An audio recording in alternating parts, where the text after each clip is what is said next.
Vultures? Exclaimed Goland. Vultures aren't worth a damn. We got engines here. 3 Reavers, maybe 4 Reavers. And a warlord too. I'm not joking, Principal. We're getting steamed and we need engine support. Stand by, Ares 5 PDF, the box chattered. It went to dead air.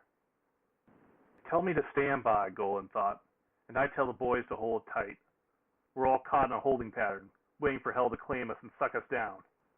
Friggin' idiots, Golan told his casterman, tossing the horn back to him. They haven't got a clue. He got up and looked back down the demolished street. Surviving members of his unit were cowering in rat holes and craters behind him, clogged with mud and pissing themselves with fear. Ares 5, listen up, Golan called out. Cannon? Any cannon left? No? Any demolition? Any plasma? No one answered. A flamer at least, anyone? Golan asked desperately.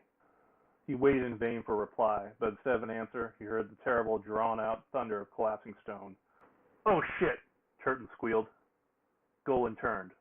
The burning cannery's high walls and chimneys were falling down. They were falling down because they were being knocked down. It hadn't gone. The Auspex had lied.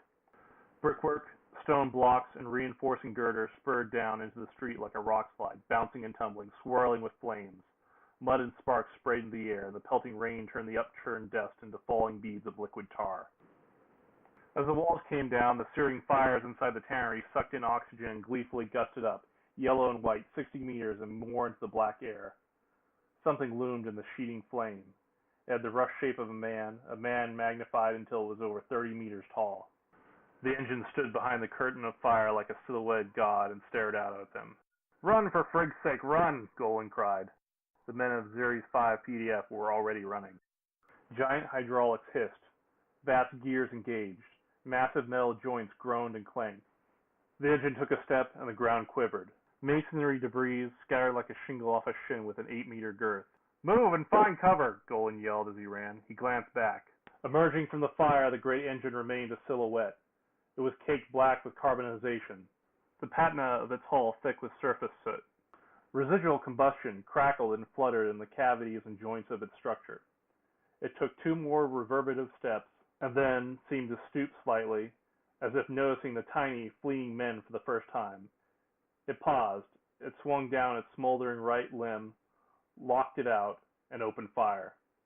The turbo laser on auto sounded like the death scream of a sun.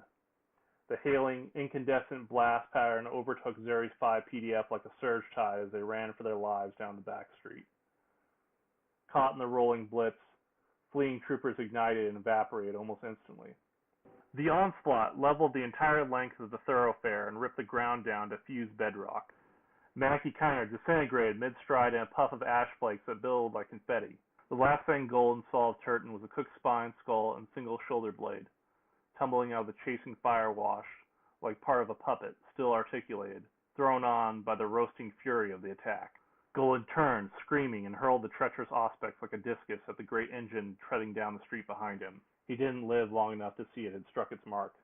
Mass laser discharge vaporized the flesh off his bones, and then, a millisecond later, overpressure scattered his skeleton like twigs into the rain.